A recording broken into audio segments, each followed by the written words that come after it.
Om Swastiastu. Salam sejahtera untuk kita semua. Perkenalkan, nama saya Niwayan Widiani, NIM 21186206071 dari Prodi PGSD semester 1 ITP Markandia, Bali. Saya akan menyampaikan materi mengenai faktor-faktor yang mempengaruhi proses pertumbuhan dan perkembangan peserta didik. Sebelum itu, apa yang dimaksud dengan pertumbuhan dan perkembangan? Pertumbuhan adalah proses perubahan yang dapat dilihat secara kuantitatif yang mengacu kepada aspek fisik. Perubahan secara kuantitatif yang dimaksud yaitu berkaitan dengan besar kecil ukuran tubuh seseorang, tinggi rendah ukuran tubuh seseorang, berat atau ringan, serta jumlah sel-sel dalam tubuh seseorang.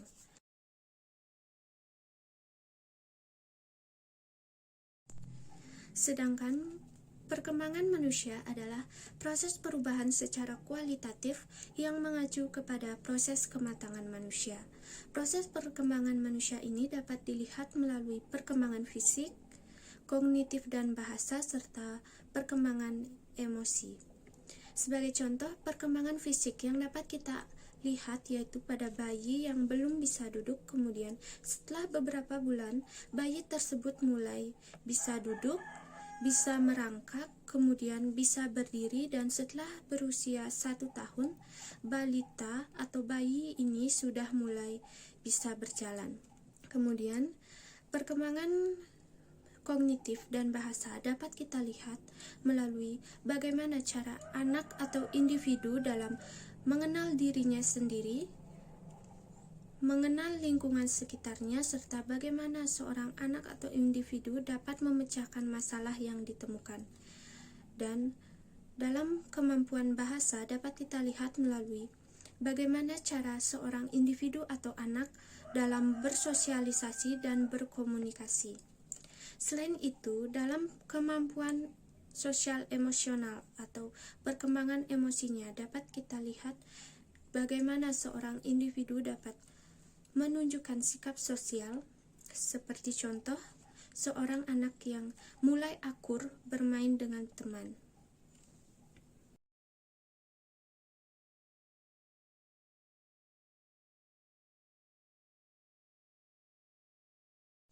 Selanjutnya yaitu adapun faktor-faktor yang mempengaruhi pertumbuhan dan perkembangan peserta didik. Yang pertama yaitu faktor internal, yaitu faktor yang berasal dari dalam diri individu atau peserta didik, yaitu faktor genetik, faktor fisik, dan faktor psikis. Selain itu, terdapat juga faktor eksternal, yaitu faktor yang berasal dari luar diri individu atau peserta didik, yaitu faktor biologis, faktor psikis, faktor ekonomis, faktor religius, faktor kultural, faktor edukatif, serta faktor lingkungan.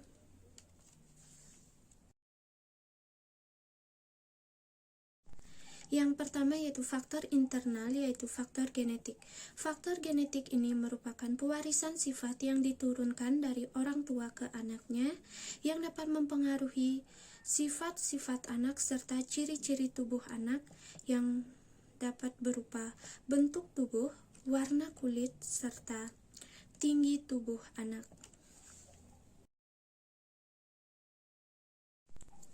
Selain faktor genetik, terdapat juga faktor fisik, yaitu yang pertama gizi dan asupan makanan. Gizi dapat merangsang proses perkembangan individu baik dalam perkembangan otak maupun sel-sel syaraf. Pemberian makanan yang sesuai dengan kebutuhan asupan gizi anak dapat menunjang atau mendorong proses perkembangan anak. Seperti pemenuhan gizi anak, yaitu dengan memberikan buah-buahan, susu, air mineral yang cukup, protein, karbohidrat, serta kebutuhan vitamin lainnya. Yang selanjutnya yaitu terdapat faktor fisik, yaitu cacat dan penyakit. Cacat dan penyakit ini dapat mempengaruhi tumbuh kembang anak, di mana cacat dan penyakit ini disebabkan oleh yang pertama yaitu faktor gen atau keturunan dari orang tua. Yang kedua yaitu kurangnya gizi atau asupan makanan saat ibu mengandung. Yang ketiga yaitu karena pengaruh obat-obatan atau alkohol. Yang keempat yaitu adanya pengaruh radiasi. Yang kelima yaitu adanya penyakit yang diderita ibu. Yang keenam yaitu kondisi emosi seorang ibu saat mengandung. Kondisi emosi ibu saat mengandung juga dapat mempengaruhi proses perkembangan janin. Seperti contoh yaitu ibu yang mengalami stres dapat memungkinkan terjadinya proses melahirkan secara prematur. Tentu, proses melahirkan secara prematur ini dapat mempengaruhi tumbuh kembang anak. Anak dapat terlahir cacat atau sel-sel tubuh dalam tubuh anak belum berkembang secara sempurna. Selanjutnya yaitu faktor internal, yaitu faktor psikis. Faktor psikis berkaitan dengan aspek intelektual, di mana setiap individu memiliki kecerdasan dan bakat masing-masing. Aspek intelektual ini dilihat dari kemampuan kognitifnya, yaitu bagaimana individu atau peserta didik dapat bersosialisasi dengan lingkungan sekitarnya, bagaimana individu dapat mengenal dirinya sendiri, serta dapat memecahkan masalah yang dihadapi.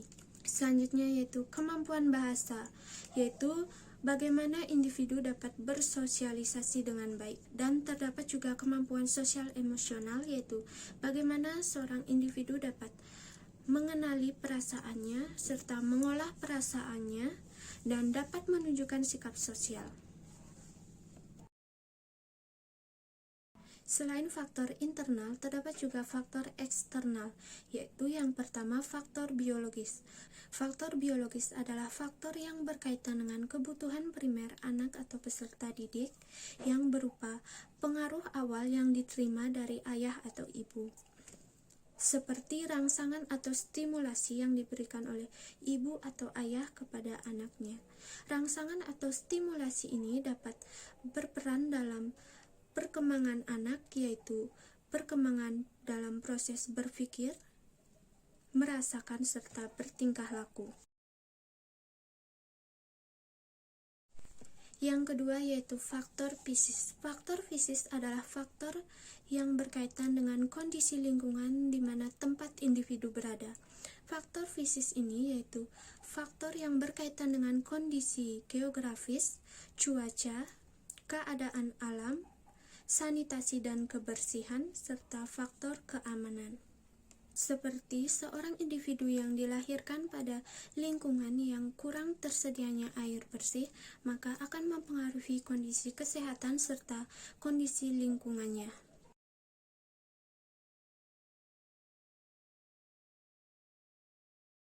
Yang ketiga yaitu faktor ekonomis. Dalam hidupnya, setiap anak atau individu akan memerlukan biaya, dan dalam menunjang pertumbuhan dan perkembangan anak, biaya yang diperlukan bervariasi, seperti biaya untuk keperluan makan atau asupan gizi, keperluan pakaian, serta keperluan alat-alat sekolah. Yang keempat yaitu faktor kultural, di mana setiap masyarakat memiliki kultur budaya, tradisi, dan adat istiadat yang berbeda-beda. Faktor kultural ini jelas mempengaruhi proses perkembangan individu atau peserta didik, di mana faktor kultural ini akan mempengaruhi pola pikir dan cara berperilaku setiap individu. Yang kelima yaitu faktor religius. Faktor religius ini mempengaruhi perkembangan peserta didik atau manusia, yaitu faktor religius merupakan faktor untuk membentuk perilaku manusia yang berlandaskan agama, sehingga akan terbentuk perilaku manusia yang memiliki moral dan berkarakter.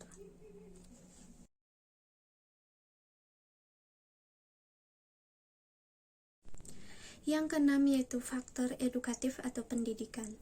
Dalam pendidikan, individu akan memperoleh pendidikan yang baik dan terarah sehingga akan mendorong proses perkembangan individu menjadi lebih baik. Dalam pendidikan, individu akan mendapatkan pendidikan kognitif, bahasa, karakter, serta sosial emosional. Hal ini tentu akan berpengaruh pada proses perkembangan individu menjadi individu yang memiliki kualitas diri yang lebih baik. Yang ketujuh yaitu terdapat faktor eksternal yang berasal dari faktor lingkungan, yaitu yang pertama faktor lingkungan sosial keluarga. Lingkungan sosial keluarga ini merupakan hubungan antara anggota keluarga, di mana hubungan antara anggota keluarga yang harmonis dapat membantu proses belajar anak. Selain itu, peran dan pola asuh keluarga juga sangat mempengaruhi tumbuh kembang anak, di mana anak memerlukan perlindungan, kasih sayang, serta sikap yang adil dari orang tua. Pola asuh orang tua yang salah seperti sering memarahi anak dan terlalu mengekang anak akan mempengaruhi tumbuh kembang anak, sehingga anak akan merasakan tekanan, serta anak akan kurang memiliki kebebasan dalam mengembangkan kreativitasnya.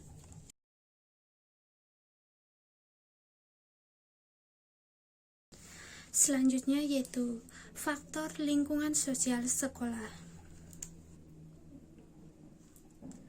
Lingkungan sosial sekolah dapat mempengaruhi perkembangan peserta didik, yaitu adanya hubungan antara guru dengan siswa serta siswa dengan teman yang lainnya.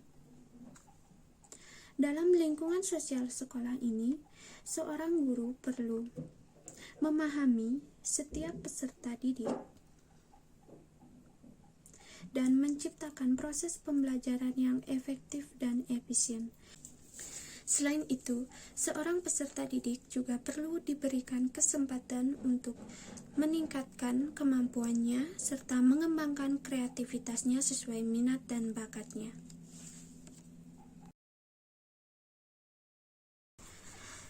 Dan yang terakhir terdapat faktor lingkungan yang berasal dari lingkungan masyarakat, di mana pengaruh dari orang lain ini sangat cepat mengalir dalam diri individu. Namun, pengaruh yang diterima dari orang lain ini dapat berupa pengaruh negatif dan pengaruh positif. Seperti contoh, pengaruh positif yang dapat diterima yaitu seorang anak yang memiliki teman yang berprestasi. Anak tersebut akan termotivasi dan terdorong untuk lebih giat belajar dan meningkatkan kemampuannya agar sama seperti temannya. Dan adapun pengaruh negatif yaitu seperti contoh, seorang anak yang mendapatkan hinaan atau ejekan dari teman-temannya yang akan mengakibatkan proses tumbuh kembangnya menjadi terganggu. Anak tersebut akan merasakan tekanan sehingga anak tersebut akan tumbuh dan berkembang menjadi anak yang kurang bersosialisasi dengan lingkungan sekitar serta anak tersebut menjadi kurang percaya diri.